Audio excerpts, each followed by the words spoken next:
wrap up your triple header of Isuzu Ute A-League action tonight in the West. The Mariners chasing back-to-back wins on the road against a Glory side, hoping home comforts can spark a turnaround. Good evening and welcome to HBF Park. We're here on Whadjuk Noongar country in Perth. It's the Glory taking on the Mariners. Big crowd in the house at HBF Park as both sides getting themselves ready on the Isuzu Ute tunnel cam. These two sides, well, they may have only met 2 months ago, but that is like a lifetime in this competition.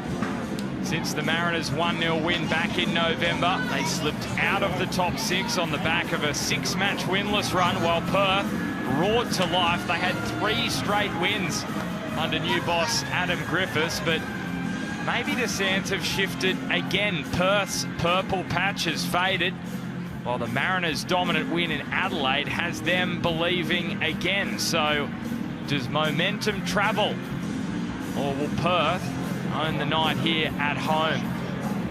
A Perth side who took down the defending champions Melbourne City on their travels, but then beaten by Melbourne Victory. So now just 1 win in their last 4 matches of football. They had those narrow defeats to Sydney FC and Adelaide United before the win over Melbourne City, and then the defeat to Victory. Oh, the Central Coast Mariners turned it all around in Adelaide after 6 matches without victory, which saw them plummet to the base of the table. They are back there now, courtesy of Western Sydney Wanderers' upset win over Melbourne Victory. Do we call them upset wins anymore in the A-League? Because it seems like it happens just about every match. So the Mariners will give themselves plenty of hope tonight of springing an upset.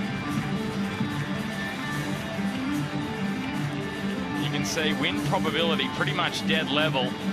Perth lead the head-to-heads here, but they haven't beaten the Mariners in the A-League since 2024. So 2 changes for Perth after their week in Melbourne. To Abru makes his first A-League men's start with Will Freeney unavailable due to a hip injury. Adam Taggart is back in the starting 11 for the first time in a month. Aaron Suleimani drops to the bench. And there could be a debut tonight for the 18-year-old Taddy Kazamba, who's named among the substitutes.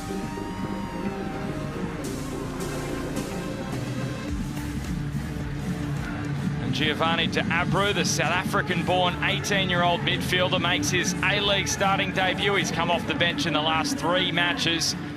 And the injury crisis at the Glory has opened the door for him to slot into midfield with Will Freeney out of this side tonight. Cal Timmins also injured, Brandon O'Neill in terms of those holding midfield positions. So what an opportunity for the 18-year-old. The Mariners unchanged, no surprises after that 4-0 win over Adelaide. Andrew Redmayne registered A-League clean sheet number 70 in the win. And Miguel DePizio, one of the standout performers. The young attacker will look to back it up again tonight. The only change to their matchday squad, Ryan Edmondson returns to the bench, with Lawrence Taylor dropping out after making his A-League debut.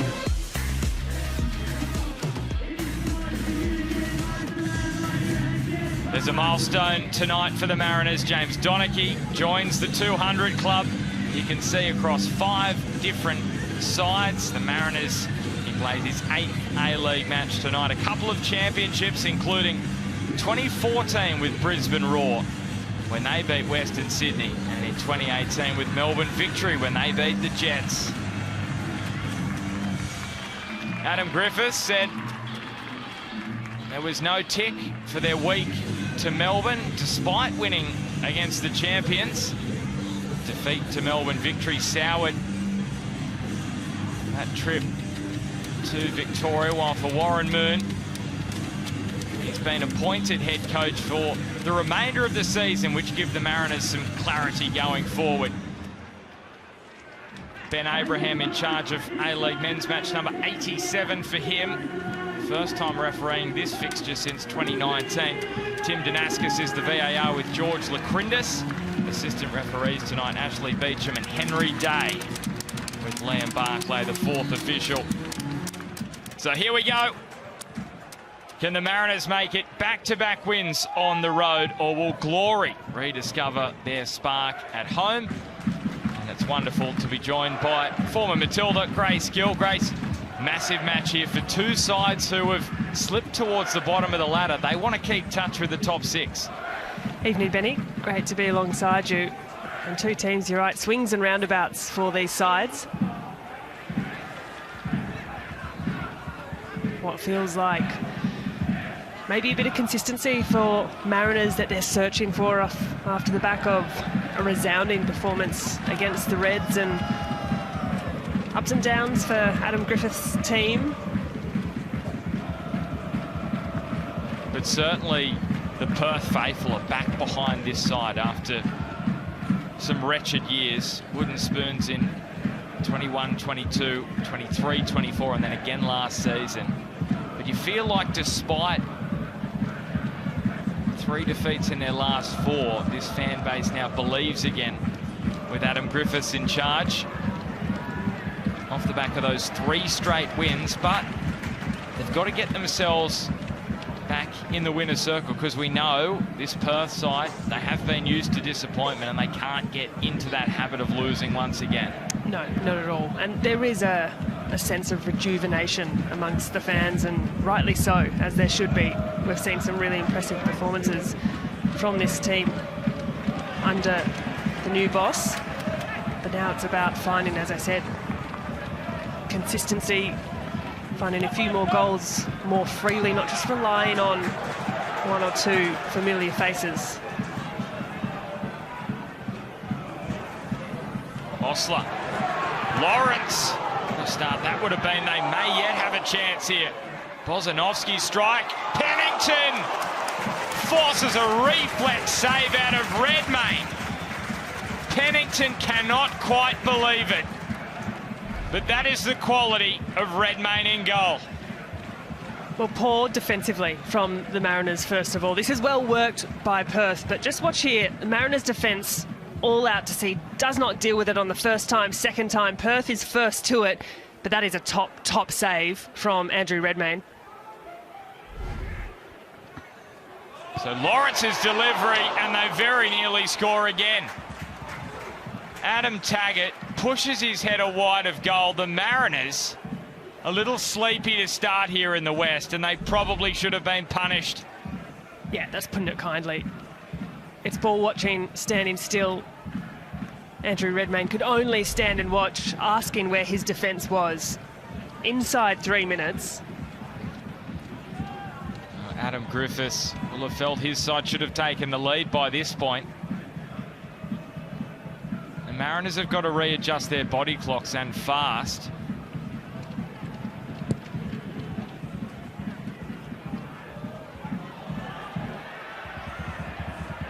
And remember last week against Adelaide, the match hinged on some desperation defensively from the Mariners. They'll be hoping they can do the same here, and it's been a story of their season somewhat. But they have been able to soak up a lot of pressure. Lawrence's early delivery bounces into the path of Redmayne.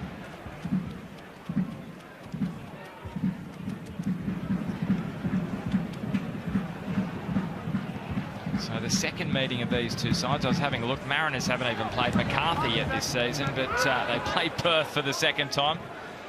So to the vagaries of the A-League draw, they had that 1-0 win back in November. Bailey Brantman's first A-League goal. He scored his second last week against Adelaide. You sense they're going to be up against a sterner test. Especially this Perth Glory backline is going to be made of much tougher stuff than what we saw last week from Adelaide, who gifted the Mariners some opportunities, especially during that crazy 60-second period in the first half. But likewise, it's a more consolidated backline for Perth than what it was the last time these two sides met. It took a while, we've mentioned it, for Brian Kaltak to settle in, to find his feet. Since doing so, he's looked much more assured. Shamoon wriggled his way past a couple. Lawrence. Pennington, time to shoot. Mariners got back. It was Brantman with the defensive responsibility. Well, this is a look at that point-blank save. And Nick Pennington is wondering how that didn't go in. It's just reflex. It's pure instinct at that kind of range. And the laugh from Redmayne perhaps says it all. He's loving his football this year. It's so good to see Andrew Redmayne back playing at home. He's played his youth football in Gosford, now back at his hometown club at the Mariners. Big task here with the corner, and it's a disappointing one from a Perth perspective. Tom Lawrence, who scored a hat-trick in front of the Barmy Army in that 3-1 win over Melbourne City. He is Welsh, though, not English. But he turned it on for the English fans. He was loving it, and deservedly so. He's a player who's really grown into the season, and him and Taggart work really well together. Taggart back into the side tonight. The combination between the two, they work. The balance off of each other is really complementary. Mariners this season, you look at that, chances created, shots at goal, basically bottom of the pile. But when it comes to conversion, and conversion of big chances is another stat that you can't see there on screen, Mariners are top of the league. So you cannot give the Mariners opportunities because they will punish you. Warren Moon's side have been ruthlessly efficient this season in front of goal. So Perth will be wary of that.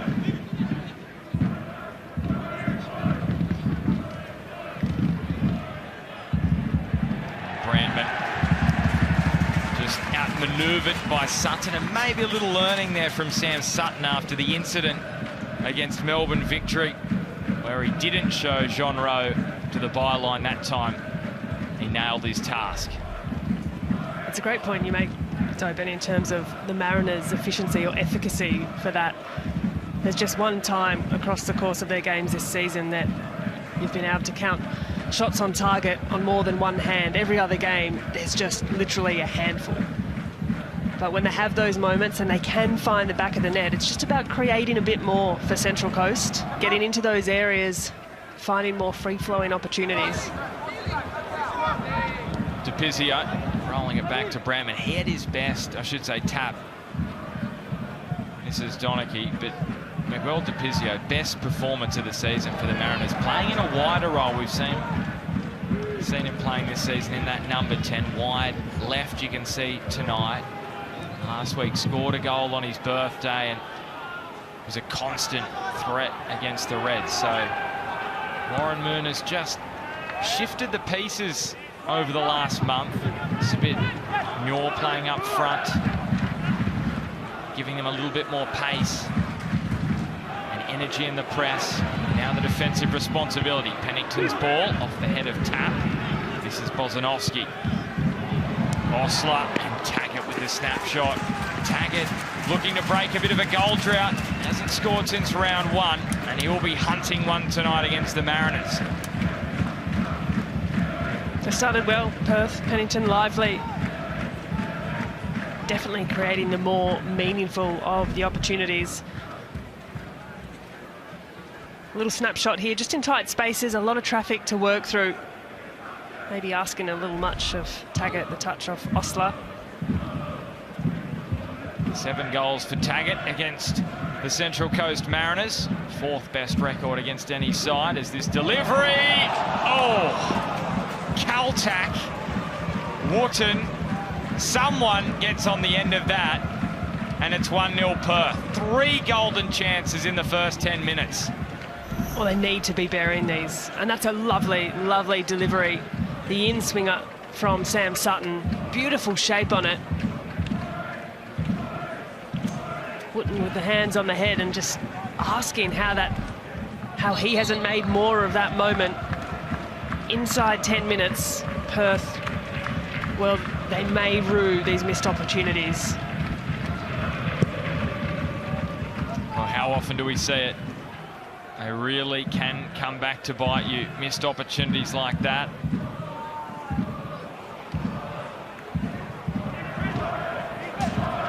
You only have to ask Craig Goodwin, who was denied by Hayne Eames on the goal line last week. Match hinged on that moment. Pizio. And Muir returns it to the youngster, but turned over by the Central Coast. And now Tom Lawrence. Bozanovsky has Osler on his right, uses him eventually. Lawrence, and this will be a corner for Perth Glory. That's productive running by Tom Lawrence. Osler had the chance early to find Taggart, held things up just a little, slowed the tempo down. But early doors, and the Mariners, they're absorbing a lot of pressure.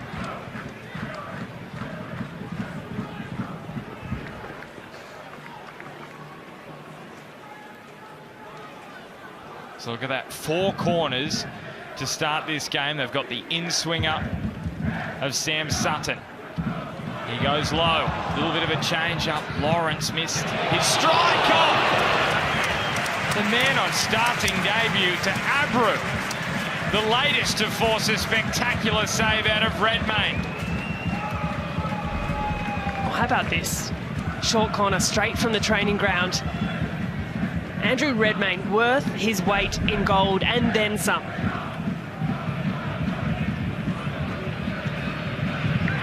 Shamoon, the targets. This is Lawrence and Kaltak getting up. Wootton. It's a real scrap in the air, and the Mariners win out. Storm Rue looking forward. Was there a handball there from Muir? Ben Abraham whistle to the mouth, and he says there was.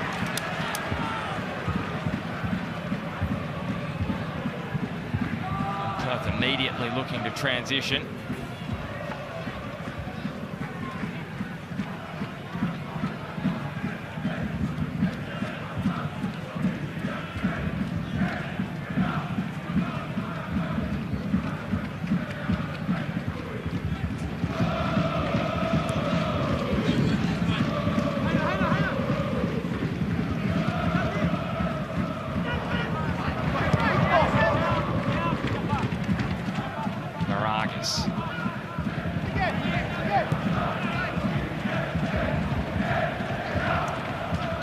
Game number 200. Well, if that doesn't tell you the story of the opening 13 minutes of this game, nothing. Well, 9 shots to none, and 5 from inside the box for Perth Glory.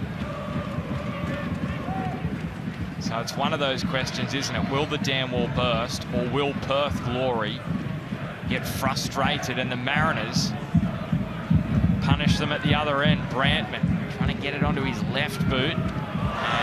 Misses his strike, spills for Moragas. Moragas has the Mariners' first strike on goal. We saw him bury one a couple of weeks ago, Lucas Moragas. More inverted role as he's tucked inside. Brantman took a big swing at this, worked out in the end. Sent Perth packing the wrong way, and Moragas can get a spinning shot away. Doesn't trouble Matt Sutton in the end.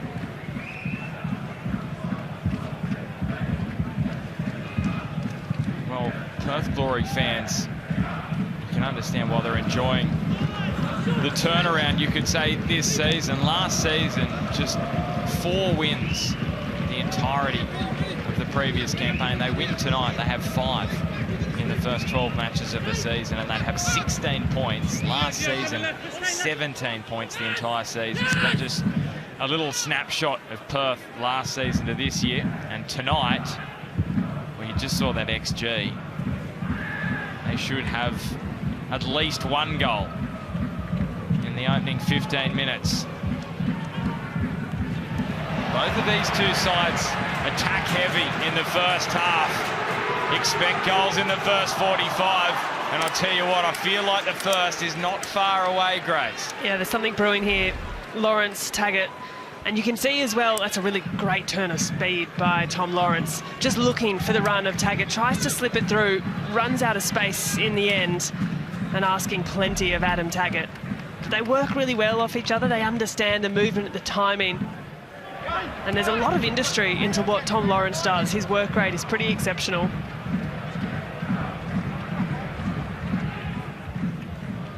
It's always the question, isn't it, over recruits from overseas, how much work are they prepared to put in the humid and hot conditions, more so in Perth, the dry heat, the harder pitches. Tom Lawrence certainly has taken up his fair share of the workload. 4 goals for Perth this season.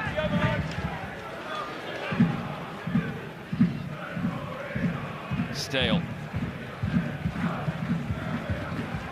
Rue and Brantman.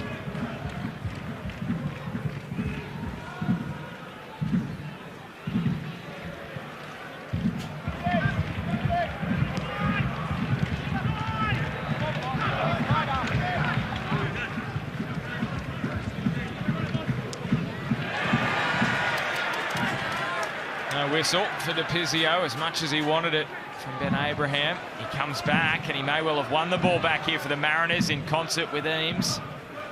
McCalmont turned into trouble. It will be a Mariners throw, though.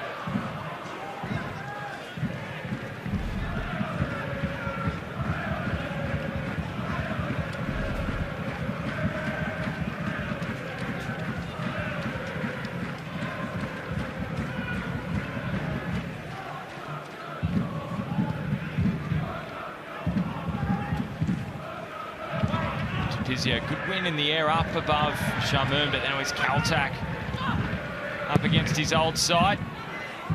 Winning that battle with Nyor, who's running at him now. Nyor delicately pushes it up towards a willing runner, but there was no one making that late run at the back post. Brantman was a little central. Bit of good defence there by Brian Kaltak.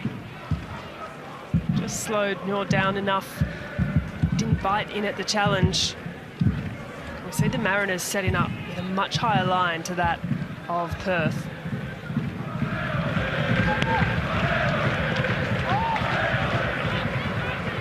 Shamoon, well in there from Brad Tapper, stepped up and won the ball back momentarily for the Mariners, but here come Perth again through Sam Sutton.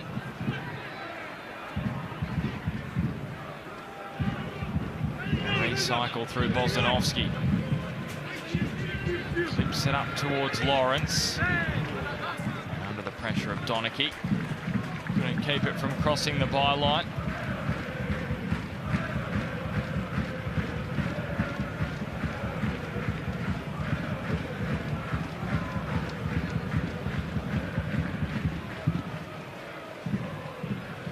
Well, this period of the match has been the most fruitful both of these sides this season. Mariners have scored 5 times in this 15-minute window between the 15th and the half-hour mark, and Perth have scored 4 times. So just past that early sting of the opening 15, both have managed to profit. That was where the Mariners did the damage last week against Adelaide. Again this week they've soaked up some pressure from Perth Glory.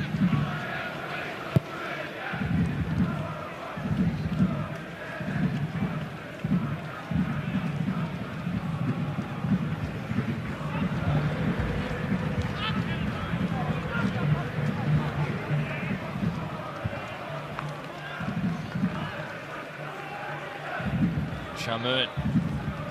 Osler, good cut back, Taggart. Blocked off by Donachie. Pennington. Osler. Shamoon joining in. Closed down by DePizio. And this is what you see again there from the Mariners. A lot of desperation, a lot of blocked crosses, a lot of blocked shots. This will be a free kick going the way of the home side. but another indication there of just how much the Mariners show that desperation defensively. And, well, what are your thoughts on that, Grace? Brian Kaltak, he's not normally felled by a touch as soft as that. He's not, but there's contact undoubtedly, just the outstretched arm of Nyor. And when you've got a defender back facing their own goal, you don't really need to. It's a little clumsy. There's been a lot said across the east coast in the last few days about the heat wave that we've seen. Perth, warm, high 20s. So by no means a cool evening for football, and perhaps explains a little bit of the tempo we're seeing the game played. Both teams quite happy just to sit back and then pick their moment to try and press, pinch possession, or try and find a counter-attack, fast transition.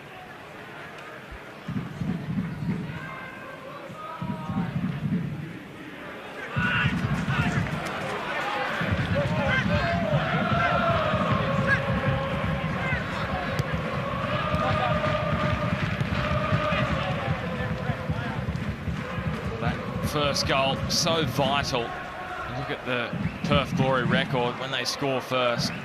Just the one defeat in 5 matches. The Mariners, similar story. They've scored first on 3 occasions for 2 wins. And when they've conceded first, Perth just the 1 win. Mariners likewise. So it's all on that first goal. It really is. It is so vital tonight. Pizio searches for the run of Nyor. Sutton straight into his leader at the back there, Scott Wooden. Space in midfield again for Tom Lawrence. Geez, finding so many pockets. Pennington shifts it onto the right. Blocked off again by Rue. Now Sutton. So Perth Glory, we spoke earlier about the Mariners' efficiency in front of goal. Well, Perth are very inefficient. 2nd worst shooting accuracy this season. Crossing accuracy, 2nd lowest in the competition. And that accuracy has cruelled them in the first half of this first 45 minutes. But it only takes one moment to turn that around.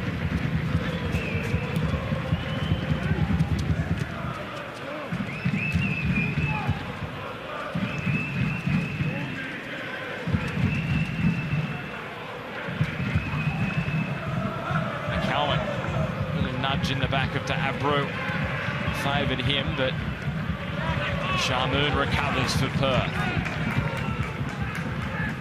Yeah, it's interesting, and Perth are having much more joy from these sort of areas. Just look at the movement of Tom Lawrence. He just floats between lines. He's searching for the ball, and so many times he's what stems and starts the attack for Perth. And here he is on the ball here, goes searching for it, looks to initiate. Great indication there, just how deep he's happy to drop. Now pushing himself back up to that regular position higher up the pitch. The question is, do you want a goal scorer like him dropping that deep? That's a question for Adam Griffiths, isn't it? I think he's given a bit of licence, Tom Lawrence, to float and come and receive the ball, go searching for it. Here's Shamoon. This time is able to find a strike past Andrew Redmayne. His best goal-scoring season continues. Number 3 for Pennington, and Perth are on the board.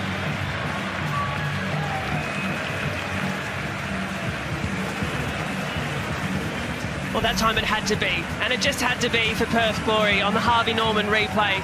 Stretched out wide, Pennington, watch his movement out to win. And he's just there. It's a pass into the back of the net. Again, it's a question mark over the Mariners' defence. A big miss in the middle of the 6-yard box as well. But Pennington waits, times his approach to perfection and arrives. Easiest finish he'll find all night, and it's one that Perth absolutely had to bury. 2-3 chances in the first 10 minutes. That one they do not miss. So Nick Pennington has doubled his goal tally in his A-League career in one season. Andrew Redmayne has done so well to keep it to just one inside these opening 25 minutes. It could have been a whole lot more. So the Mariners really need to wake up here in the West. Well, Perth could go on with this. We know Perth, they do come in waves, and when they have the momentum, they can punish you quickly. Melbourne City learnt that last week. So they have to be very, very wary here, the Central Coast. And once again, this window opens up the match for Perth. 5 goals between the 15th and 30th minute of matches this season.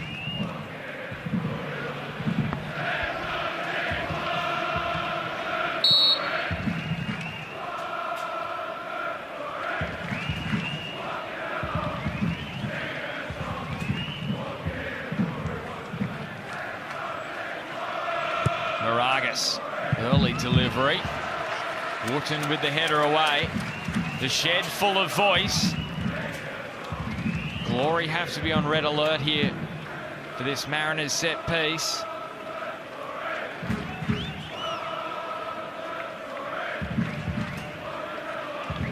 Five set piece goals the Mariners have scored this season. 3 of those penalties converted by the man taking the corner.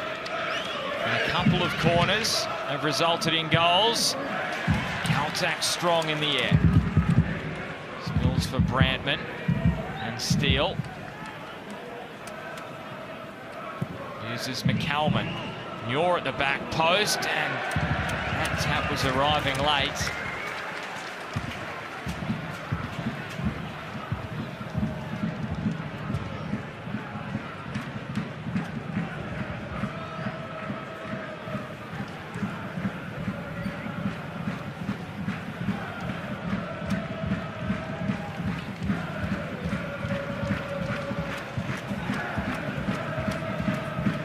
Frustrated looking Warren Moon.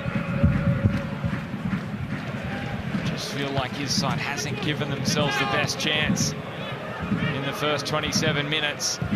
Still time to turn this around though. Remember back in the opening round, they trailed in that game early and they fought back to win it 3-2, the F3 derby over the Jets. Same thing against Brisbane. They did lose that 2-1, but they fought back after conceding the opening goal to get to 1 apiece.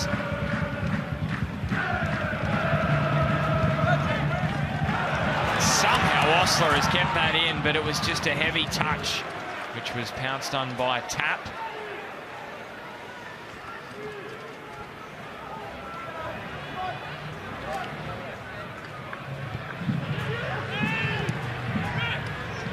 Shamoon was swarmed by the Mariners. Stormrow. 238th match across all competitions for Stormrow tonight. He actually will equal Matt Simon, second most across all competitions when they take on MacArthur on Saturday.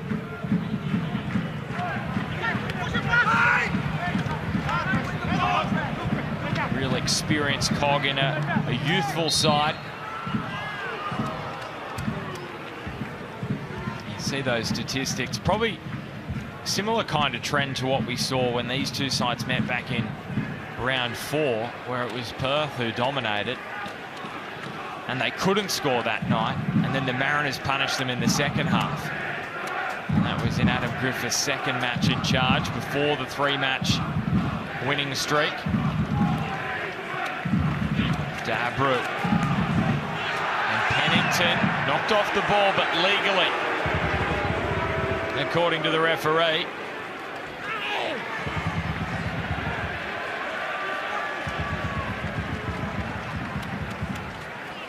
Well, he's letting a fair bit play here, Ben. Abraham in the middle of the park.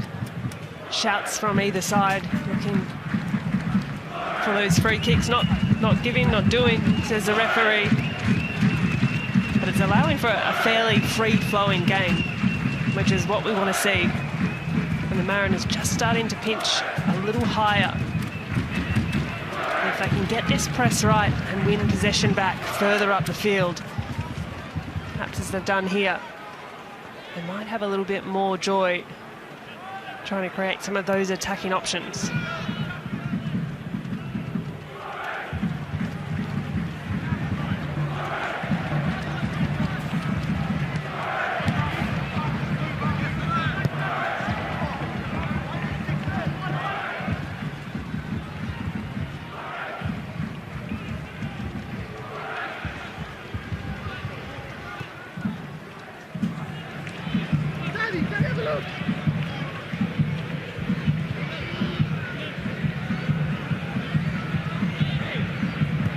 Steele under some real pressure now. It's Perth who just sense a moment to squeeze the Mariners in here. It's impressive work down the right and against the sideline from the Central Coast to wriggle their way free.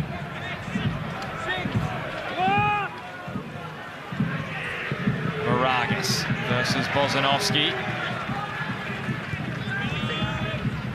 DePizio. And McCalman this time looks long towards Rue. His header was cut out by Pennington. And now Perth a chance to break if they're good enough. Rue, he'll be lucky not to go into the book. It's straight away from Ben Abraham. He did not hesitate. And the Mariners' right fullback receives a yellow card. That's smart from Nick Pennington. The movement across the run of Storm Rue. And the moment you get your body in front of that line, you present Rue with a choice. Has to step back and just allow you to run. Or contact concedes the foul. Was clever there from Pennington. So Rue will be required to be a little bit wary for the remainder of this one. This is where Perth looked ahead immediately. Lawrence and Bozanovsky.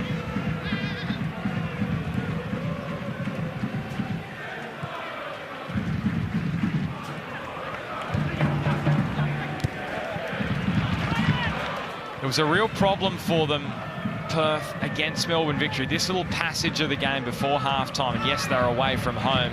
When you've got an away crowd against you, sometimes it makes it very difficult, especially against Melbourne Victory. But they just were not able to control the ball. They let Melbourne Victory back into the game, and then Victory equalised the last kick of the first half. You can see here the Mariners controlling more possession of late. And that's enough from Harry Steele to earn a whistle from Ben Abraham. And a free kick for Perth. It's an important interruption for Perth, though, because as you were just saying, Benny, Mariners just starting to get a little bit more of a foothold, and you can sense that momentum start to shift. Just ticking over that half-hour mark, Perth with the narrow lead. The last thing they want is for this last 15 minutes before half-time for Mariners to start dictating terms. But now, a chance for a free kick. Put Redmayne under pressure once more.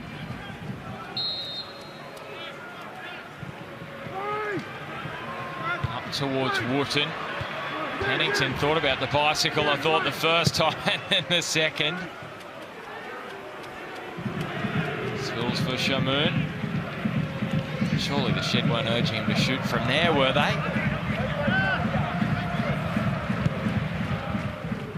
And this is smart from Perth, and that's something Adam Griffiths spoke about in his press conference as well. Just controlling the ball, controlling the match a lot better in these moments. And they're looking to step it up this week.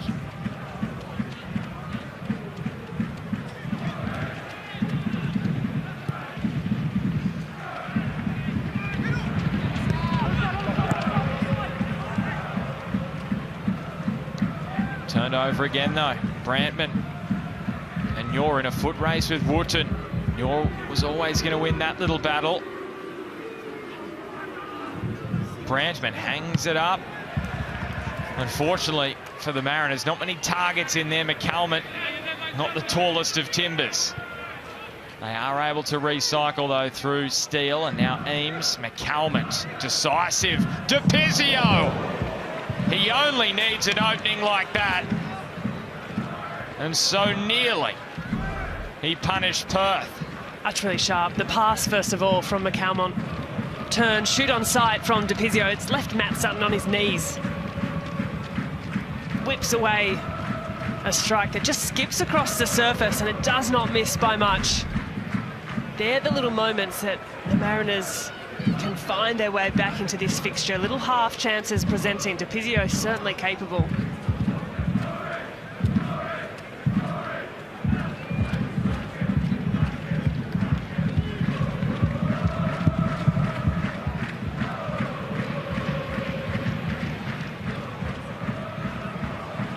You're leading the race here, Sutton.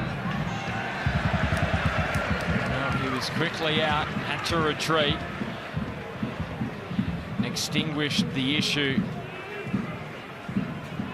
that was brewing there. But again, Perth Glory, and we've touched on this in the first half, Grace, they work so hard to get themselves into this lead. So many chances. Laid siege on the Mariners' goal.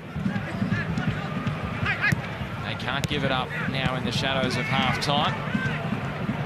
A really good opportunity the next few weeks to build on their ladder position.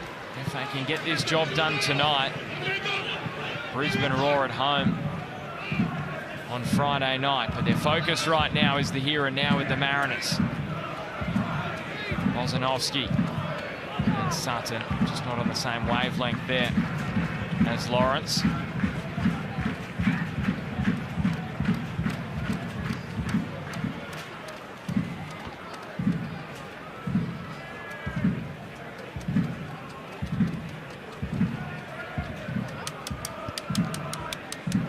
So 3 points for Perth at the moment would take them to within a point of the top 6. And that's why this match tonight's so critical for these two sides. Mariners sitting there in last spot now with Western Sydney beating Melbourne Victory tonight. A win for them would push them to 14 points, which would mean they're just sitting a win outside the top 6. These are the moments, middle of the season, you just have to keep picking up points. Makes it so much easier at the back end in that finals race. That is silky link-up, Pennington and Sutton. Lawrence and Osler.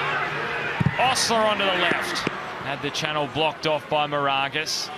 Now Shamoon, and it struck the arm. That's nice play from Perth. Sutton, lovely from Pennington. Sutton continues the run, and again it's Tom Lawrence. Had the shot himself.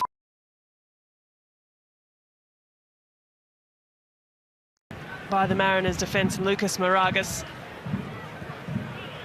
But some of those moves forward from Perth have looked really sick.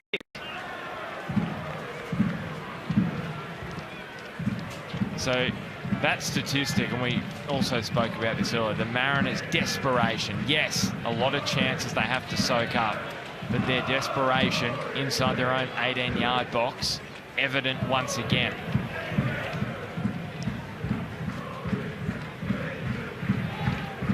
It's been a huge focus of Brisbane Roar, that energy, that commitment. You don't hear it as much or as vocally from the Mariners, but they certainly produce it week in and week out. To Abreu. Well, there's an element of desperation. Targets. And Redmayne spills it. And he gets a little bit of fortune. And if there's any man that deserves a bit of fortune after his start to the game, it's Andrew Redmayne. Well, coulda, shoulda, woulda been another for our Perth Glory. Abreu, just desperation stakes. And Adam Taggart, running into space, had a decision to make. No Mariners players closed the gap in front. And in the end, the strike from distance was the right choice. Redmayne, he could see it move.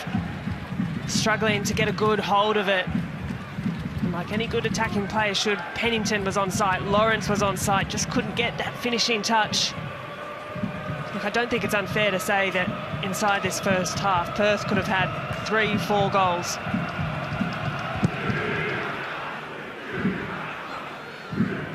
Will it come back to haunt them?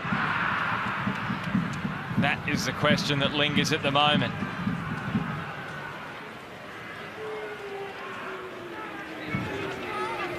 Brantman. And Shamoon, his header only as far as McCalmont to Pizio. Nice touch out to Moragas. They're bright sparks on this left edge to Pizio and Moragas. But that time they couldn't link up. Here's another one for the Mariners in Eames. He tried to load up. The 17-year-old out of Camden Haven into the Mariners Academy.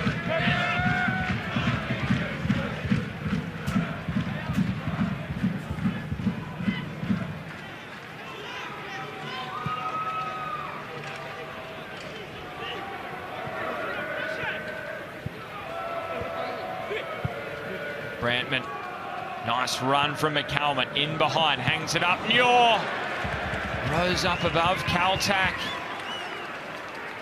You don't see that often, Caltac beaten in a heading duel. But it's sharp movement. Watch this last little dash from Sabit Muir, just ducks in front of Brian Caltac. It's so hard to defend. It's the acceleration, the timing of that movement. And again, just these little half openings, these glimpses the Mariners are producing. There's not many, but when they're there, it's causing Perth a few headaches.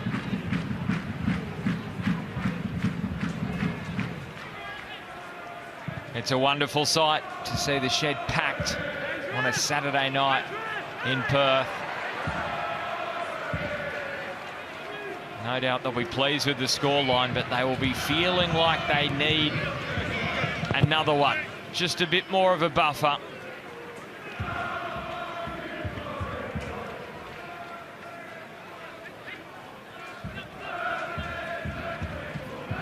So same scoreline for Perth as it was in their most recent match against Melbourne Victory.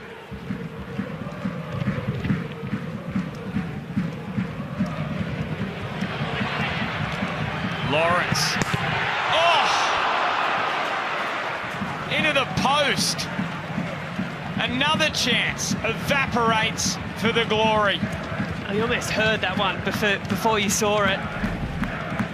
And it's really clever use of the body by Tom Lawrence. Just waits for the flight of the ball, shields it, and it's a ricochet not only off the woodwork but off the back of Andrew Redmayne. Not sure if that quite counts as a save. But he's looking really good tonight, Lawrence. Well, it's living a charmed life, the Mariners' goal. Sutton, he's clipping it. Bozanovsky on the bounce, tap away. And now Shamoon trying to keep this attack alive for the Glory. Brantman just unable to keep it from crossing the sideline. He's trying to get his side to lift here. Shamoon did really well there. That little challenge he got in just to interrupt play. Or does it get much more even than that? Very much a midfield battle, and it's Perth Glory with possession in their favour, but action areas 25% at each end of the pitch. But it's Perth creating the majority of the opportunities. Osler, Shamoon, surely there's a second. Bozanovsky. Almost closer to the corner flag in the end. Frustration continues. The only positive at the moment is it's still 1-0. Well, he works so hard in the midfield. Bozanovsky covers a lot of ground, gets stuck into challenges. He's just had a couple of moments, a couple of shots that he's sprayed. But going back a few moments there, Tom Lawrence able to bring the ball down under pressure, turn out, face forward, stretch the field wide. The Mariners cannot allow that to keep happening. When you've got a playmaker like Tom Lawrence who is making things happen for Perth, it's something the Mariners are going to have to pinch in on into the second half.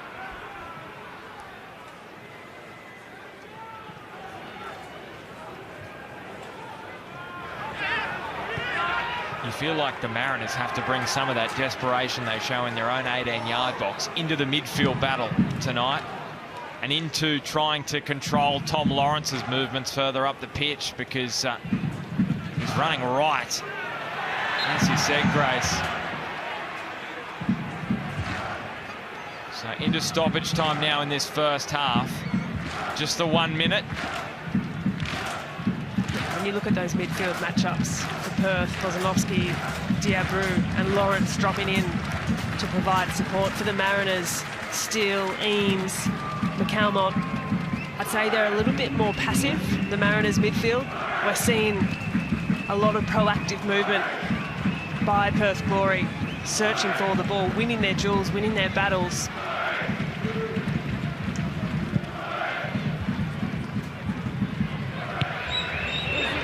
Pennington, Lawrence, one final chance, Taggart!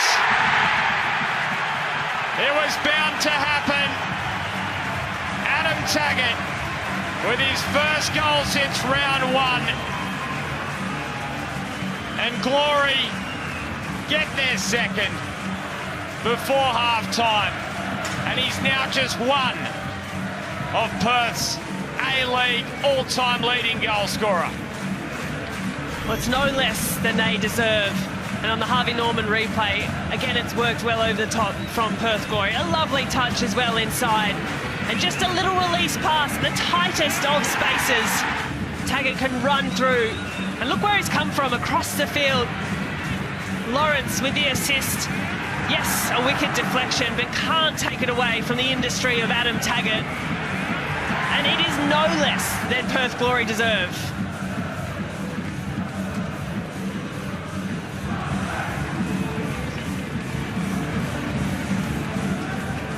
So 58 goals now in Perth Glory colours in the A-League for Adam Taggart. Andy Keogh holds the record in the A-League era. I must underline that with 59. Can he lock that up in the second half? He most certainly will get some chances. Nick Pennington opened the scoring for Perth Glory. And then, unlike their clash with Melbourne Victory, instead of conceding in stoppage time, they doubled their lead in stoppage time. A dominant, utterly dominant first half from Perth Glory. It could have been a whole lot more for the home team. The Mariners, well, they are going to need to readjust at the break. Halftime, Perth Glory 2, Central Coast Mariners 0. And straight after this, it's the halftime show. Don't go anywhere.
Welcome back to the Hungry Jacks halftime show. Great to have your company. So the Home Asian Cup is on the horizon. Let's take a close look at it now. We're hugely excited for this competition. Andy Harper and former Matilda Grace Gill. We won it in 2010, 2014 and 2018. Hearts broken in the final. 2022, let's be honest, was a bit of a disaster. So we're due Australia and we're at home, which is handy. Talk us through the group, Grace, what we can expect and what's possible as we move through to the knockouts. Well, a couple of things I think we know we can expect from our experience against two of these teams. The Philippines, the opening game for the Matildas in Perth, 60,000 people, and that's going to be a really special home opener. We know the Philippines, we've played against them a number of times. Mark Tocaso, former Western United coach here in the A-League, now coaches the Filipinas. So there's a lot of known players in there as well. Angie Beard, who has moved across to play for the Filipinas. It's a known entity, but it's a really important game for the Matildas to get a result up against that opposition, and followed suit in Iran. We've not played against Iran before, rounding out the group with South Korea, but it's that first game, the first result against the Philippines for me, Hubs, which is going to set the tone for the tournament.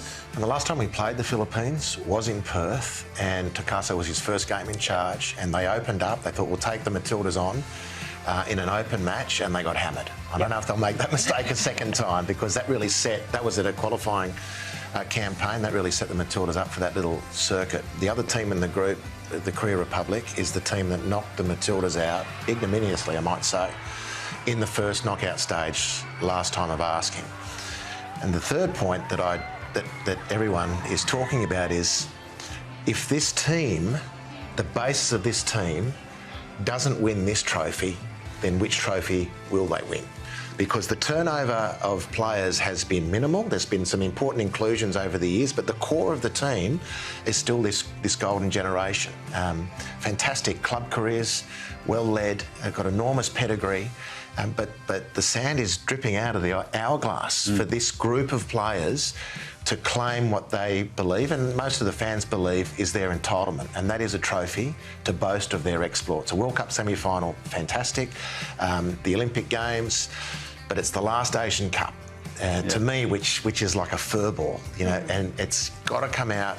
And it does put a lot of pressure on the team, but I think they're big enough now and good enough to handle it. Yeah. But I think that's what's at stake for this team. And there are interesting question marks, Grace. And firstly, Joe Montemurro, what he's capable of, and then Sam Kerr and Mary Fowler. From a fitness point of view, what are they going to be able to do on this massive stage? We know what they're capable of when they're linked together, and that's so incredibly exciting for the nation.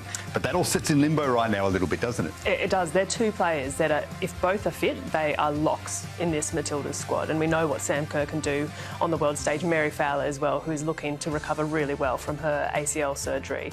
It is the team that can win a trophy, Harps, and I think the group, the players themselves, they're acutely aware of what's on the line here, and they get asked about it a lot, they talk about it a lot, and the answer is always, yes, we want a medal and we want it to be gold. We know it can be gold. This is their time. There are some interesting scenarios as well. Topping the group is obviously the goal. That means you stay on the Sydney side of the draw. Finish second, you have to travel to Perth. Nothing against that. But it also means that you could avoid Japan in the semi-finals. So there's a couple of benefits each way. Obviously, topping the group will be the goal, though. But those are the scenarios at stake. We cannot wait for it. The Home Asian Cup for the Matildas is not too far away. Let's get back out to the ground, though, and all the highlights from the first half. Thank you, Garvey. Yep, 50 days away from the AFC Women's Asian Cup of 2026, and that first match on Sunday, the 1st of March. Australia, the Matildas up against the Philippines. Cannot wait for that. And we cannot wait for the second half of this one. In the West, it is Perth Glory and the Mariners and Grace Gill. Well, what a dominant first half display that was from Perth Glory, and the only disappointment is they probably could have been 3 or 4 up. I'm sure that's part of the conversation they're having at half-time, because as much as a 2-0 lead is comfortable and they'll be pleased with that, as we said, it could be 3 or 4-0, and that's not any over-exaggeration. It was Perth who started really well, just didn't capitalise on these sorts of moments. This one, Pennington did, arriving late into the box, and that was really neat. Pennington working really hard in this wider position of midfield, but they needed that after 3 or 4 sort of scuffed efforts. They really needed that one. The Mariners so often this season have really relied on that desperation in the box. They've given up a lot of chances. Where do you feel like the problems lie tonight? Because again, we're seeing that desperation. How do they stop it coming to that? Well, I think that's exactly it, actually stemming the bleeding from the point of delivery. So whether it's the midfield, and we mentioned Tom Lawrence a number of times dropping in to pick up possession, whether it's Bozanovski, Diabrou dominating that midfield, and the delivery, stopping the delivery so that you don't need to get to those desperate moments, you don't need to get to those last-ditch tackles, those last-ditch efforts. They shouldn't have to happen if you deal with the problem a little further up the field. Well, this was Adam Taggart's 58th A-League goal for Perth Glory, so one more and he equals Andy Keogh with 59, so he certainly has the chance of doing that in the second half. His second goal of the season, his first since round one. And we've had a huge night of action in the Isuzu Ute A-League. Western Sydney Wanderers, well, they did it the hard way.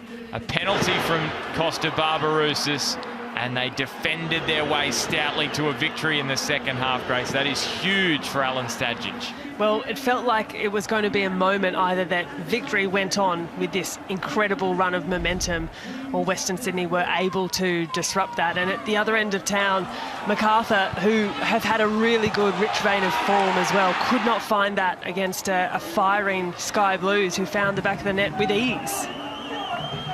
And MacArthur, who have been in a good run of form, taken down by Sydney FC. Pat Wood getting a start, getting a goal as well. Kisbay too. So that was the Hungry Jacks halftime show. The second half coming your way very, very soon. But do not forget, it is a football fix coming your way tomorrow. The Knicks and Adelaide, both sides wanting a win in that one. Adelaide looking to bounce back, undermanned, and the Knicks, well, they are hunting back-to-back wins before City take on the Entertainers. And we've got some more international football and the Coppa Italia on Wednesday. And on Australia Day, it's the next edition of the Big Blue. Rollins. And it's to the victory. What a header. Nikos Vergos has thundered it in. Joe Lolly in possession. Lolly still going. He doesn't need any help. Joe Lolly, Sydney FC's man of the moment.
Well, Dazza is on the run here at HBF Park. He's very happy with what he's seen from the first half. There is the APD robot after his summer glow-up, I've been told. He's undergone a little bit of a facelift.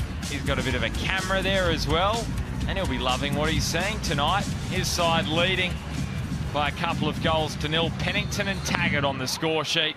And we're underway in the second half. Perth Glory looking to end back-to-back home losses here tonight, Grace Gill, and a really dominant first half display. And they'll be looking to continue where they left off with that stoppage time goal in the first half. Yeah, and really interesting, Ben, to see what happens with this Mariners team in this second half. No changes yet from what we can see. And reminding ourselves, this is the same Mariners side that defeated Adelaide 4-0 not too long ago at all. They look a different team. They look a fatigued team, and this Perth side is just completely dominating that first half. And Warren Moon said at halftime, how often do you see coaches say, well, I'm going to ring the changes here, 2 or 3 changes at halftime? He said, no, you guys get the chance to go out there and make good. And maybe there's a couple of things at play here. One, it's he doesn't quite have the depth. And 2, maybe he does want to give them that chance after they were so dominant in that first half last week against the Reds. I think even this opening minute tells us what the message has been to the Mariners. The press coming in sharper and harder, pushing their 1v1 opponents. As this next pass goes out from that first line of defence, we'll just have a look to see the press that comes through from the Central Coast Mariners. So those last 5 results for the Mariners, even through that 6-match winless run, they were in every match. You cannot say the same about tonight. And that'll be the frustration for Warren Moon. They do have the chance to get back in it, though. You don't need reminding that 2-0 or 2-goal lead in football is the most dangerous. 1 goal for the Mariners, and this match can swing around rapidly. Handball there from Bozanovsky. Unintentional nonetheless, and probably a little too far out in terms of a direct free kick. So you imagine the Mariners will dink this if they can up and over that Perth Glory defensive line. But it's a good defensive line. Kaltak, Wooten, some height there.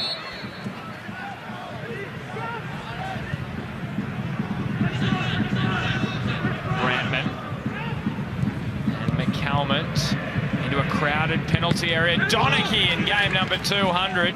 He's appealing for a handball. It looked like there was too much doing there from the referee's perspective, and it will be a corner though. The milestone man, can he get on the end of this one? On the touch from Osler just presented that into a really dangerous area. Bit of work to do here, Perth.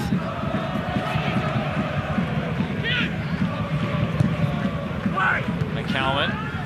It's Adam Taggart with the defensive responsibility after scoring.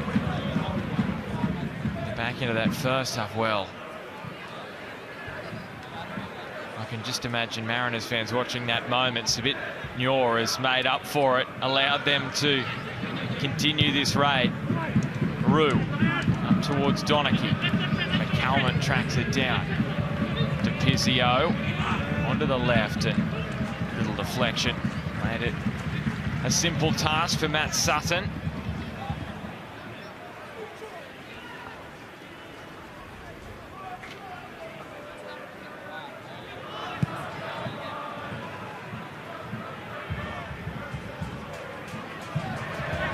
Good industry there from Brandman.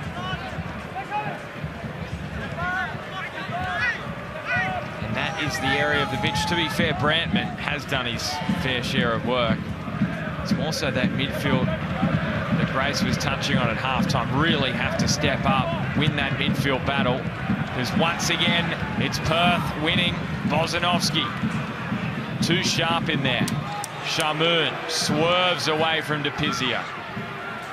Bozanovsky, he glides past DePizio. Taggart, and now Pennington. Can't hook it back into play. But there's the match in a snapshot. Just the energy coming from Perth Glory. And nice little clip to the back post as well, over the head of Taggart. And a good contest for the ball between Pennington and Storm Roux at the far post. Well, Pennington, who could not find his place in this start inside in the first few games of the season, came on a couple of occasions, scored really important goals, and now Nick Pennington is back as a regular starter. And you have to commend what he adds for this Perth Glory attack, playing in a slightly wider position than what we saw him play last season. And he's had some very, very good moments.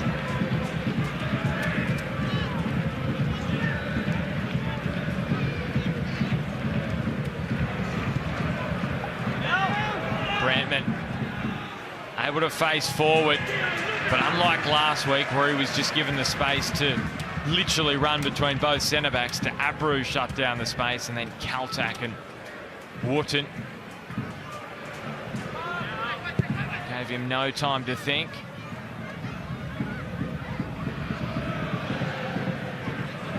Moragas, chalk on his boots right against the sideline, stretching Glory.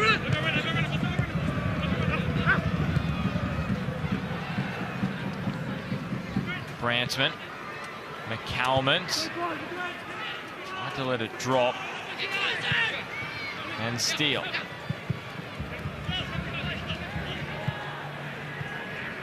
Mariners really trying to hem in Perth Glory, but they've managed to once again evade the press. Pennington switches it across to the right.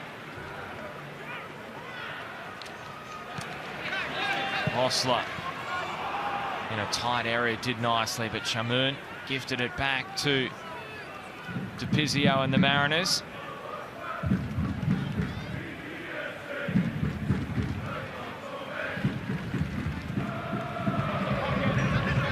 A couple of moments in this second half, Alfie McCalmont definitely working harder to try and get on the ball and play that similar role to what we've seen Lawrence do conversely for Perth Glory, and he needs to do that. As a midfielder, technical, capable on the ball, he needs to be pulling the strings.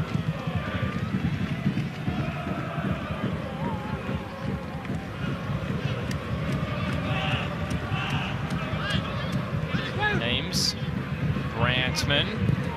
The run of Roux was a good one.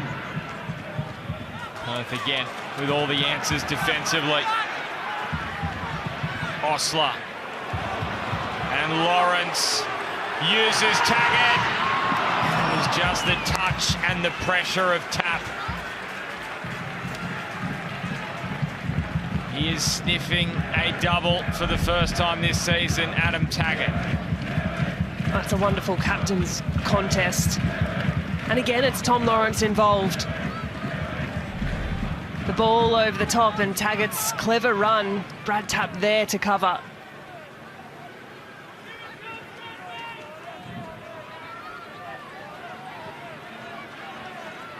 So a seventh corner for Perth Glory.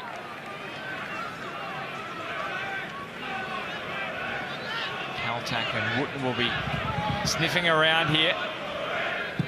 Donachie with a height advantage though, and it's an Olympico!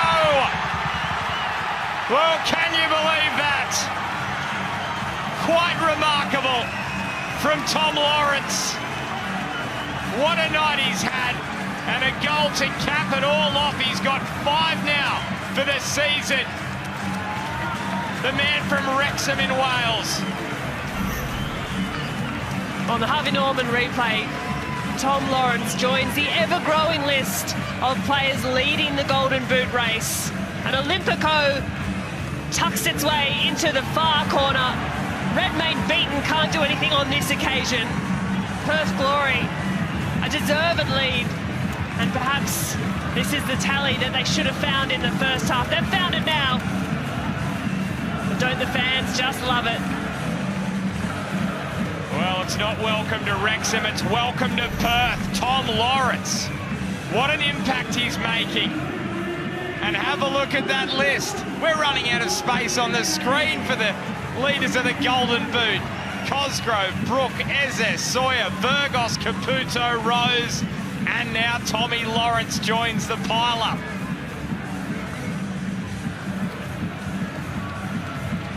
Well, anything can happen in the A-League, and don't we just love it?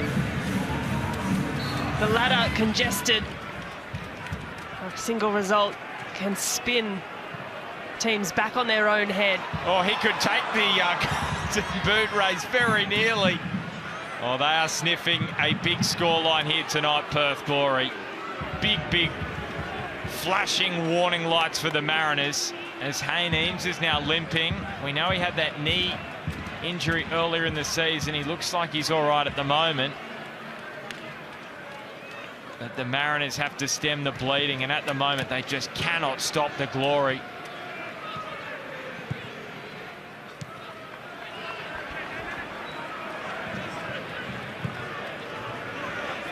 And we were wondering in the first half which kind of storyline, which path was this match going to take when Perth were just so dominant early on and they couldn't finish. Were they going to continue to get those chances? Or were the Mariners going to turn the momentum and make them pay? Well, they have just continued to create the chances to the point where they just simply were not going to be denied. And that third goal as well, that Olympico from Tom Lawrence, cast your mind back. It came from the chance, the ball over the top, created by Tom Lawrence. Taggart, tap, going for the challenge, the resulting corner. Lawrence takes it and finds the third for the night.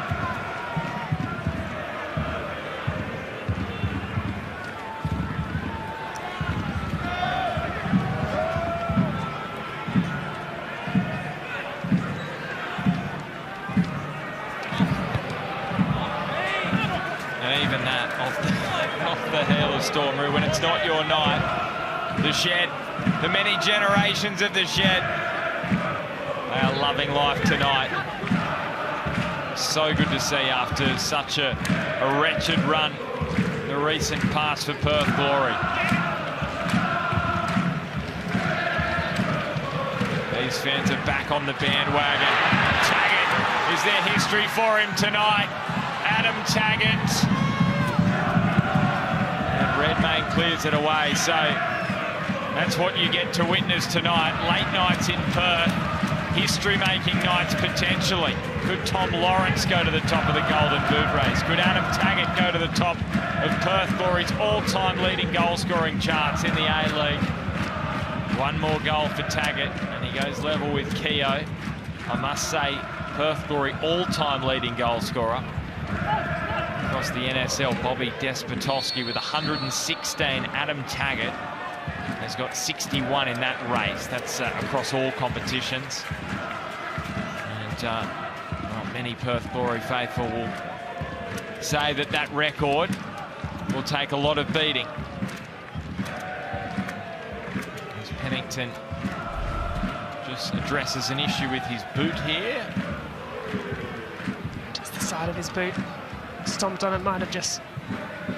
Yeah, you see, he just pulled it off the side of his foot.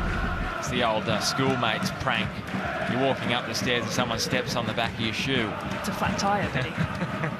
No yellow cards at school, though. There's a yellow card there for Nior. And Pennington's not going to worry that this is going to take a little bit of time.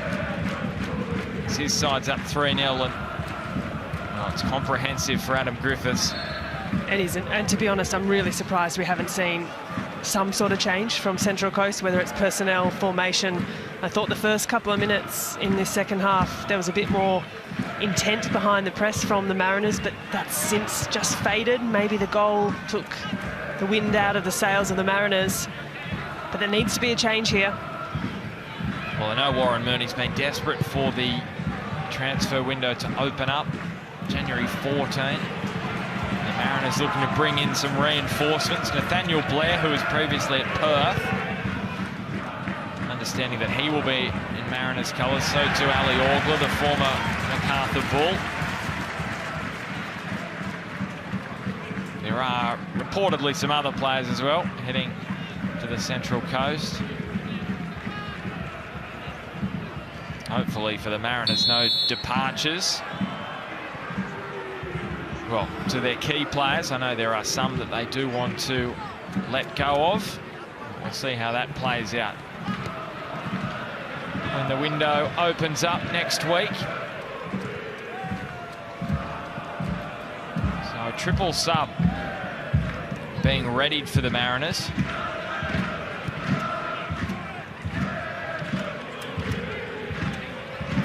And how much of that will be an adjustment in midfield for Warren Moon's side.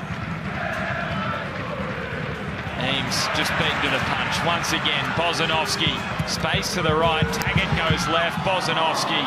Well, if Taggart pushed it to the right, I think they had a 2-on-none out there. It was Perth Glory players lining up, and he just didn't quite see them. Doesn't quite have his dial in, Bozanovski. Advanced position, good run, good movement, but frustration only at himself.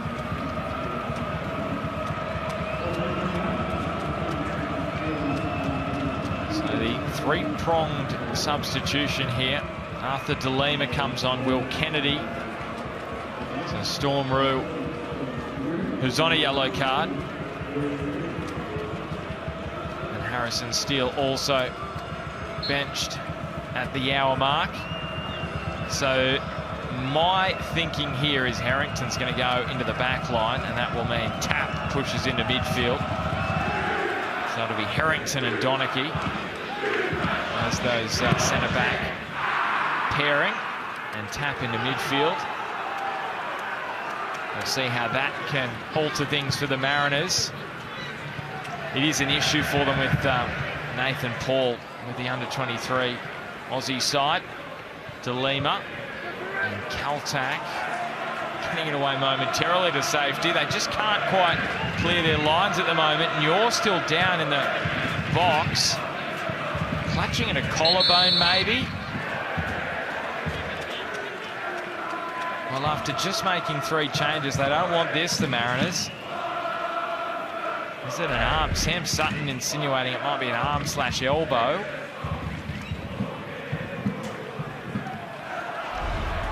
Well, it's hard to see exactly. I was grabbing at his back, and maybe contact from Kaltak, who was really quick to pay attention to Nyor, who was on the turf, almost as though Kaltak was trying to have play halted. Yeah, just that contact coming down.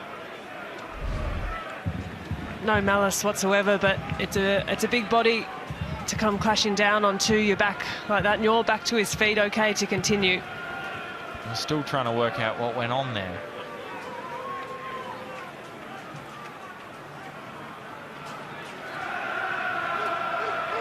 That triple sub, that's the intent that we need to see from Warren Moon, from the Mariners. Inside 30 minutes to play, it's a really, really big 30 minutes. There needs to be a level of response from the Central Coast. Well, have they gone to a back three here? Does it look like Brad Tapp's playing left side of the back three, Harrington, Donachie? Oh, high risk, high reward potentially. But when you're chasing a game, 3 goals trailing, oh, just brilliant. The noise ringing out across HBF Park.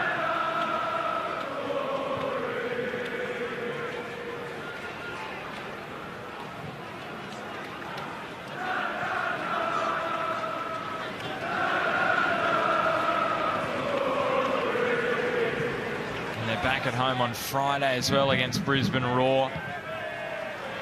Oh, that's going to be a road trip and a half for the Roar, who in a little bit of a sticky spot at the moment. 4 matches in 10 days has crippled them.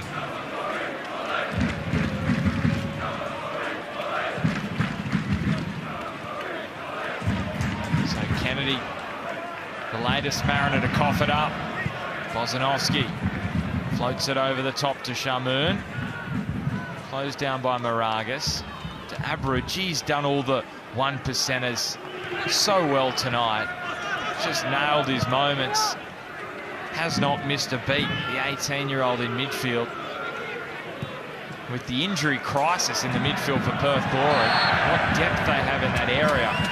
Here's another yellow card, is it?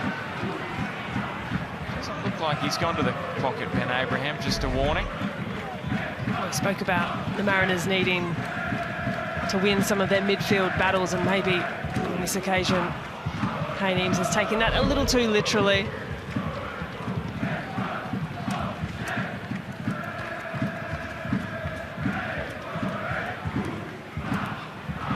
So we're talking before about the Mariners, about Perth Glory, I should say, all-time leading goal scorers.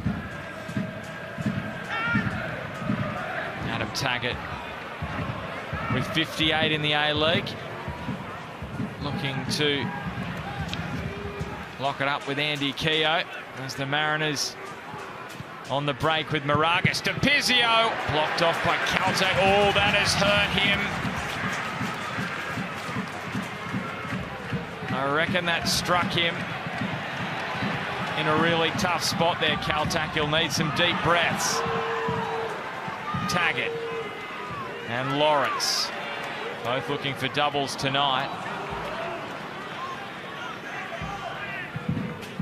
Now is Brian Caltech. He's back into the Perth Glory backline, body on the line there to block that strike on goal. No self-preservation at all from the Vanuatu captain.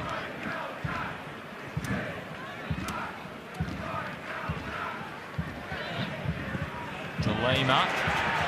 He's a goal source for the Mariners. Scored a few times last year to Arthur DeLima. But it's hard coming in to a match where your team's being dominated and down 3-0 and try and turn the momentum. And Diabru in his first start as well is just doing some serious grunt work, winning his challenges, winning his tackles. Not so much in the build-up play, but that hard, energetic work that you need a midfielder to do. Diabru has delivered tonight so far for Perth. Well, you can see Mariners with more strikes on goal in the second half. And shots inside the box, so that would show you momentum changing potentially. So have a look at that. That's XG second half. So that is the XG of the Tom Lawrence strike, 0.01. The Olympico. Fairly agricultural coming together there. Will Kennedy showing a little too much contact. So there it is. Most A-League goals for Perth Glory. Keogh 59, Taggart 58 with that goal tonight. There's some names on that list, isn't there? Castro, Fornaroli, Smeltz.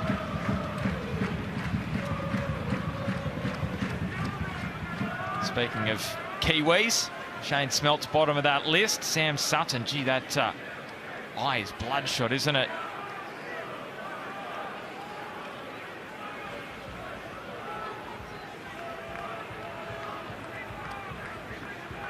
Getting that checked out. If he is forced off the field, maybe potentially debut could be in line for Taddy Kazamba, the Zimbabwean born right back for Perth. Sam Sutton left back, but I'm sure there could be a bit of manoeuvring with Shabel Shamoon, who's playing at right back at the moment. He could play on the left. Looks as though Sutton, though, is going to continue for the moment. It's a sore one for Sam Sutton. He's been really good for Perth. Just found a nice level of consistency, productivity. Sutton offers a lot going forward, but when called upon, gets back, gets into position well.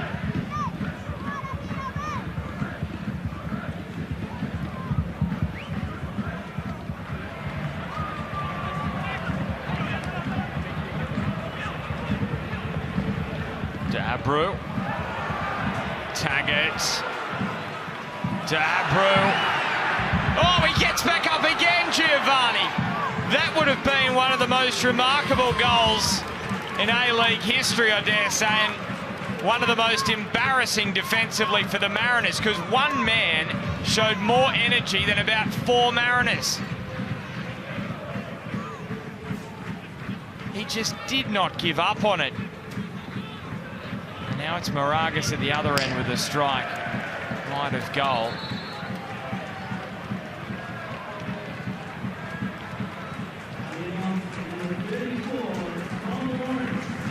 So Tom Lawrence isn't going to get a shot at going to the top in the Golden Boot race. what a goal. The Olympico Grace, one to remember for the shed end of the ground. And I wonder with those ones, they're never exactly intentional. And I don't think that was the case for Tom Lawrence. I do think that was the case, rather, for Tom Lawrence. He's looking to swing it into the back post, but when you see it nestle in the net, you don't mind. And again, he's been exceptional tonight, another 70 minutes under his belt, Lawrence, and it's always interesting when he does leave the field of play, just how Perth lose that link up. The partnership with him and Adam Taggart as well, working really well. Taggart rolling it to the man. Basically his first touch it would have been. Suleimani. What a way to introduce yourself off the bench. Arian Suleimani has also done very well the last couple of games with the start. Different profile of player, of course, to that of a Taggart or a Lawrence, but works incredibly hard. The 20-year-old looks to run in off the shoulder. With 20 minutes to play, he'll want to find that impact. Luke Amos also introduced, the 28-year-old Tottenham youth product. He's had a number of niggling injuries to start this season. Came off the bench against Victory. This corner swung in towards Amos. Got some good height in there. Target. You remember that goal last year he scored from way outside the box into the top corner, introducing himself to the A-League.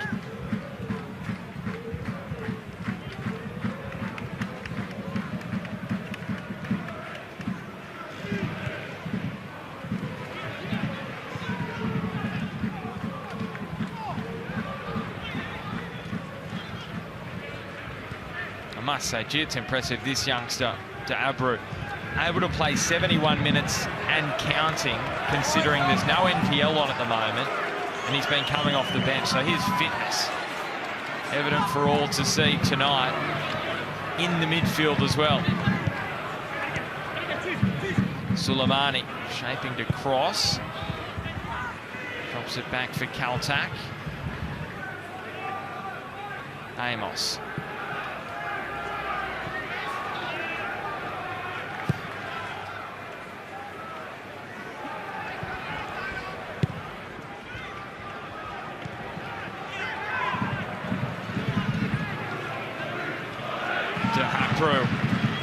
Could he impress you anymore, this young man? And he's earned his side another free kick. I tell you what, the boys who are out injured, O'Neill, Timmins, Freeney, be a little nervous watching this performance from the 18-year-old. That's a great point you make, Ben. So Deabru's first start tonight. Prior to tonight, 3 appearances, all off the bench for a grand total of 82 minutes. Tonight, he's into his 73rd minute, still running, head full of steam.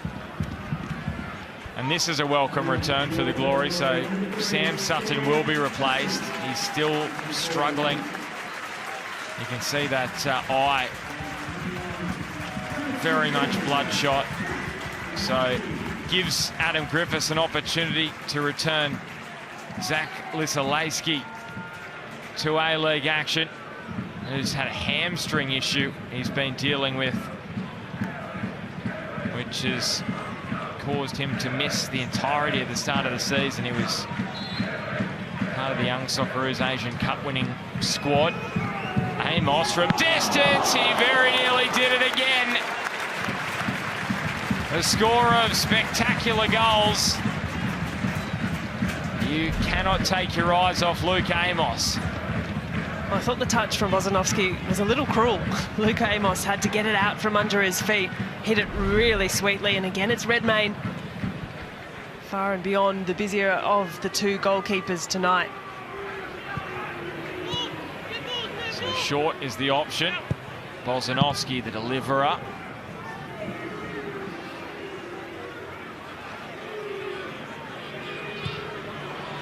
Shamoon, muscled in the duel by De Lima.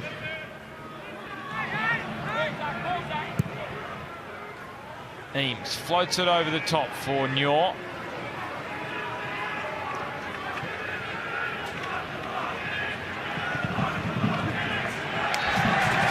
So well done by Diabru yet again.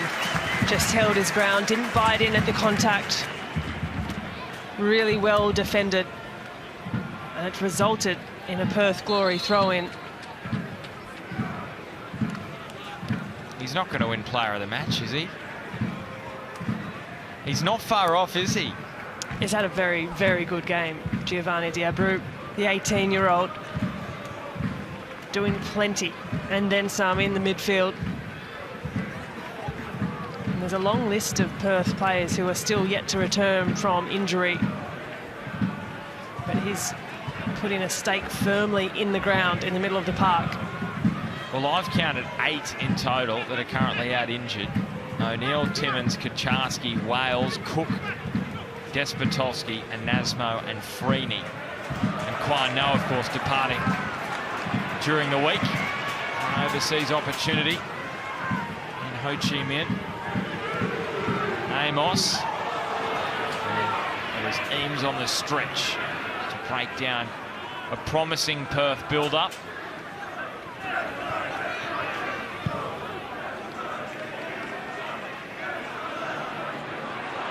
Now a bit of open space for De Lima to work in. Nyor, good footwork. Savid Nyor spills over the top of Kennedy. Perth will be desperate to protect this clean sheet. They've only got 2 this season. Wins over MacArthur and Western Sydney.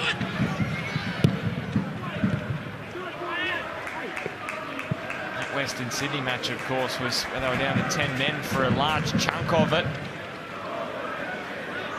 They've laid siege on the Mariners' goal, 21 shots to 8, but the Mariners have had a few more shots in this second half. None of those on target, though, in this match tonight.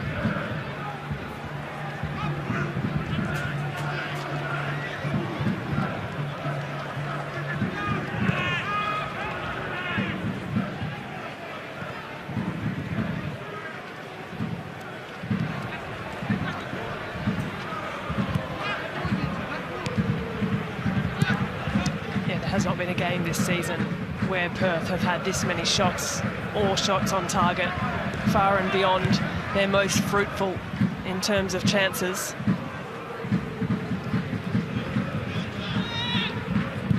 Kennedy. Caltech's powerful header outside the box now allows Adam Taggart to link up, win the free kick. Just looking a little gassed here, Taggart. First start in about a month after he suffered that groin injury against Sydney FC.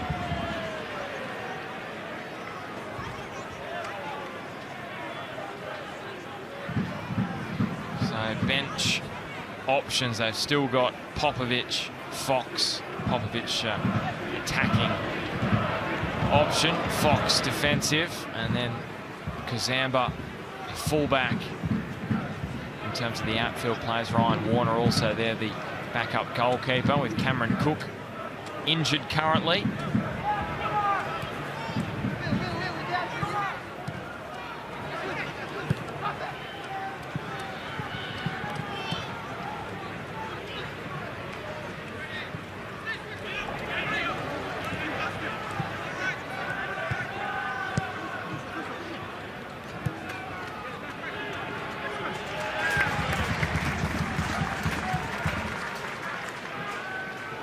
Mariners just trying to apply some late pressure here. And, well, Perth Glory, if they want to be a side that's going to be challenging for the finals, it's these kind of moments they just have to be ruthless defensively. No sloppy goals.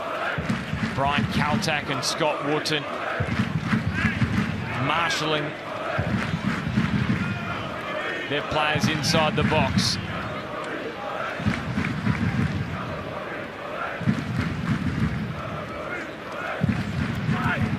McCalmont trying to skim this one over the top. Moragas.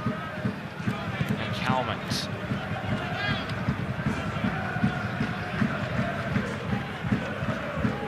Tap just trying to find an option.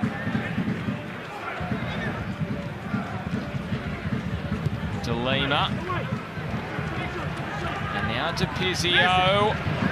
Just wouldn't stay down for him. It was a really tight angle, and it was a massively difficult opportunity on the volley. Just a little period of sustained possession by the Mariners. Perth having to absorb a bit, do enough, close the angle well enough. Pennington out quickly. Sprayed shot from Arthur De Lima. We've seen him do it before. But Perth happy to clear up and out. 10 minutes to play, and whether we just start to see some of those changes come through, a bit more defensive-minded. Well, good little test, isn't it? You're up 3-0, but you almost go after scenarios in this moment, don't you? To try and work out what you're going to do if you've got a 1-goal lead. How can we sandbag, shore up?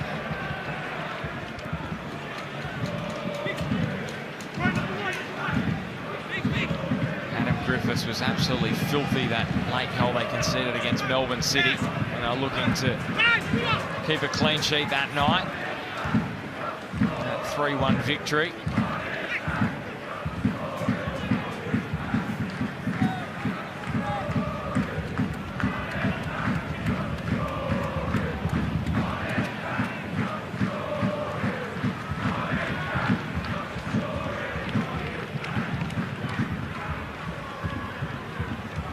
Get your tickets, Perth Glory fans, because Brisbane are coming to town.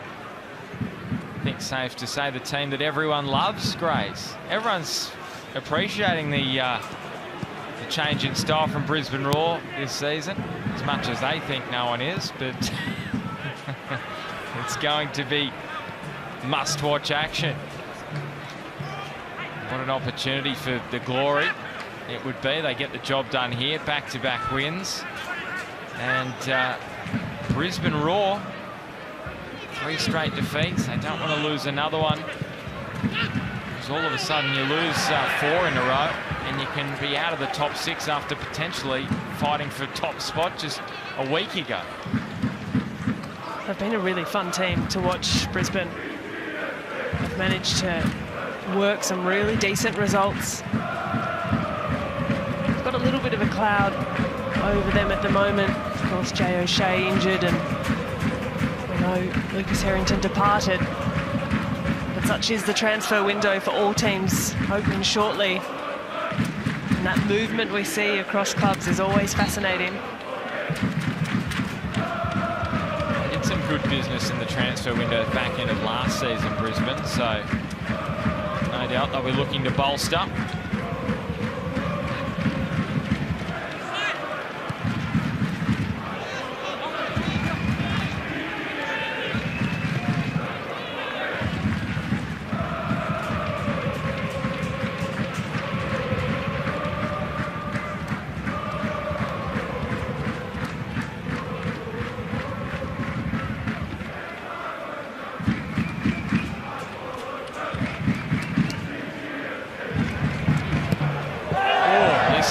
You don't need that when you're coming back from injury.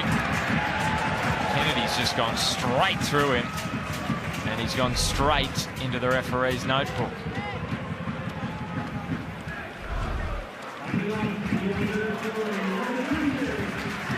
Yeah, it's a heavy one, and Will Kennedy has been getting stuck into some really physical challenges since coming on. So history will have to wait for Adam Taggart. 58 goals in the A-League for Perth Glory. He's one off equaling Keogh. So he's replaced by Gabriel Popovic. So just his second appearance of the season, 9 minutes off the bench against Adelaide. And Reece Bosanowski is replaced by Taddy Kazamba, the Zimbabwean-born fullback who's been with the Perth Glory Academy. He's been an absolute standout in that system. And he makes his debut, the teenager, tonight. So looking forward to seeing how he performs. I'm told he's a right back, so we'll just see how he slots in to this side tonight. You can see Shamoon still at right back. So often you see it, young players, they often used in a more utility role, and you can see he is playing higher up the pitch, sort of on that right edge of the midfield. Thea Harris also into the game for Eames for the Mariners.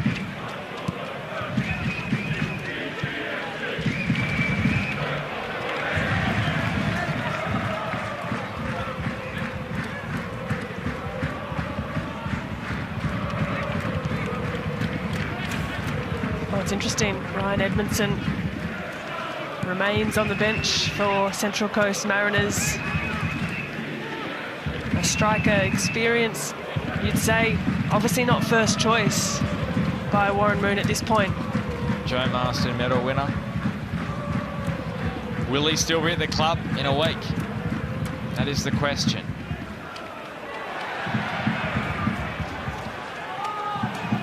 Thea Harris has just come off the bench into a very solid brick wall in the form of Lisa Laski, who got handed some treatment moments ago by Will Kennedy. He wants to dish a little bit back.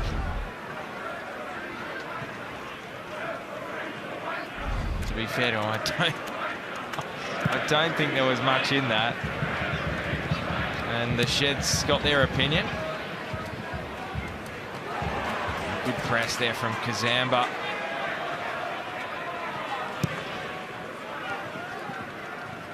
Oh, and he's cramping Dabru. No surprises there after the work he has gone through tonight. Shamoon, Kazamba, tight angle. Everyone held their breath, but the angle just tightened ever so slightly and it made it difficult. And yellow card is on the way. It's Amos into it this time for the tackle on Moragas. And Mariners fans will hold their breath. He looks to be all right, though. Well, Perth had numbers committed forward. Shamoon had done really well to get into an advanced position. Kazamba as well just couldn't quite cut the angle back on the cross. So Luke Amos takes one for the team. Slows things down inside the final 5 minutes, and he won't mind too much, he wouldn't think. Well, underlines your point further, Grace. So Nyor off, high five with Edmondson. He is not appearing again tonight. Duarte off the bench. It's pretty clear he's out of favour. He wasn't even in the matchday squad last week. Lawrence Taylor making his A-League debut.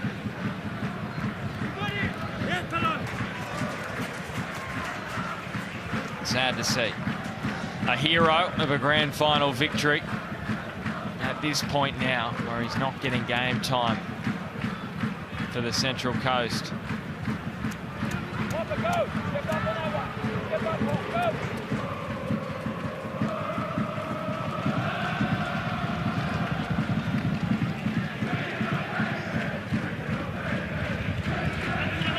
Vizio versus to Abru. So he was cramping moments ago, and to Abru there across. Oh, deflection. It could have pinballed anywhere. Matt Sutton appreciative of the work of his defence. There's still minutes remaining, though. I love that from Perth Gloria's defence. Whole line get around each other quickly. Quick high fives, job well done. Back to it, back in position. There's some good spirit you can see. Clean sheet on the line here for Perth. Laurie McCalmont's delivery. Oh, it was that close. It was that close to a Mariners consolation goal, you'd probably call it. And Sutton again can only stand and watch. Another deflection, another ricochet.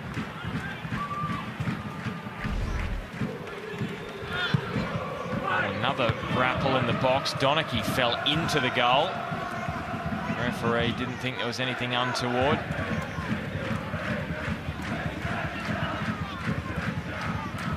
Oh, you get one goal, you never know what can happen. We saw what happened in the A-League Women the other week. Melbourne Victory scored 3 goals in stoppage time, down 3-0 for a 3-all draw. But it's been all Perth tonight. You can see Paramount Plus Player Index, Tom Lawrence, player of the match on that count from Pennington and Taggart to Abru, though. I bet you he has covered every blade of grass tonight.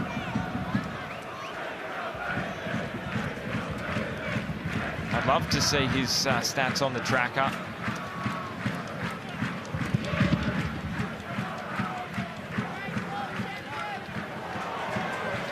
Duarte not shirking the physical confrontation there with Wooten. He is getting himself about.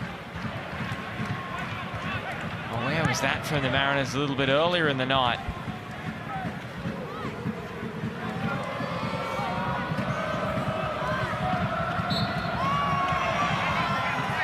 So just the 3 minutes of additional time before Perth can celebrate a first victory at home in 2 matches. They lost their last 2 by a goal to nil here at HBF Park. Just minutes away from celebrating a 5th win of the campaign, more than the entirety of last season. Let that sink in. A 5th win. They only won 4 matches last season. They only accumulated 17 points. They are going to be on 16 points in match number 12. So in 26 matches last season, just 17 points. Such an impressive improvement. The Mariners, conversely, 90 minutes have passed. They don't have a single shot on target to show for their work tonight.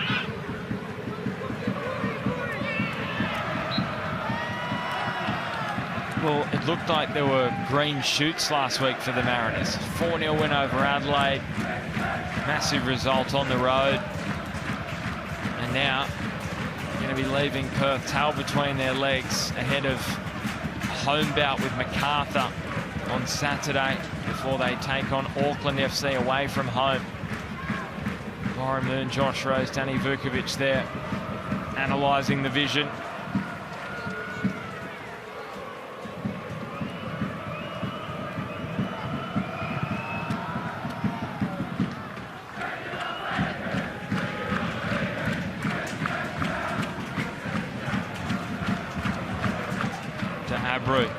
Ball just sticks to his boot like glue, breaking down the potential counter-attack from the Mariners.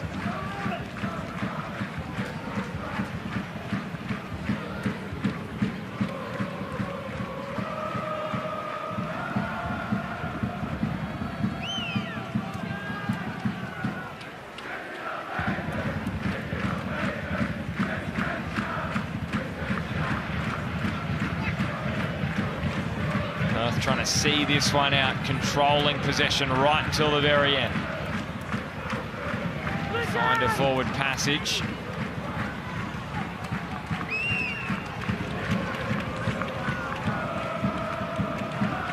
To Abreu. Amos.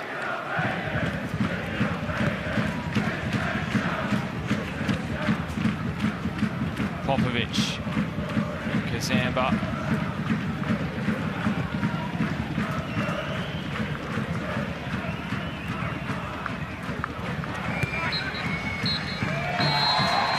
So, for the first time in 2 years, more than 2 years, it's been since Perth Glory tasted victory over the Mariners in the A-League.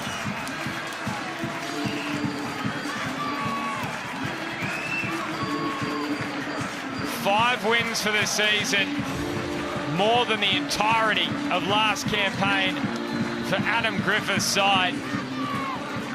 And they are now just 1 point outside the top 6. It was very comprehensive tonight. They were never troubled by the Central Coast. They laid siege on Andrew Redmayne's goal. It could have been more.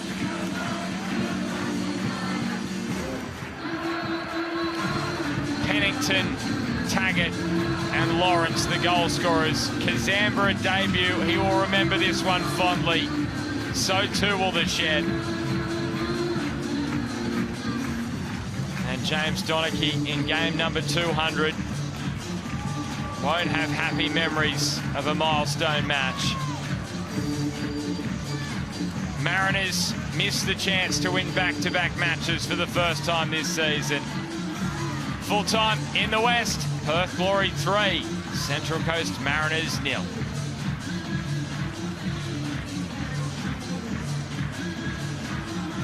And Grayskill, that has got to give Perth a lot of confidence, because earlier in the season, similar Mariners outfit. They could not score. They lost 1-0, a frustrating night. Today, they put 3 past them. Well, they are a side competing for finals this year. Well, they are, and not unfair to say it could have been more than 3, and perhaps it should have been more than 3. Perth, a really dominant performance, and they should be incredibly proud of that at home, what it meant to the fans as well. And look at the smile. You just cannot wipe the smile off Kazamba's face. Taddy Kazamba, born in Zimbabwe, moved over to Australia. Has been in the Perth Glory Academy for a number of years. Really impressive in the youth side. Gets his opportunity tonight. And you can see the 3-2-1 in the Alex Tobin medal. He's that new Giovanni D'Abreu. He does not even have a photo in the system. Tom Lawrence, though, player of the match. Adam Taggart, also a solitary point tonight. And we are going to hear from the player of the match, Tom Lawrence. Tom, you've been most impressive down under with your hard work, your industry. Just talk us through how much you're enjoying your time at Perth Glory. Oh yeah, I'm loving it. Everything about the club since I've come in, they've been great.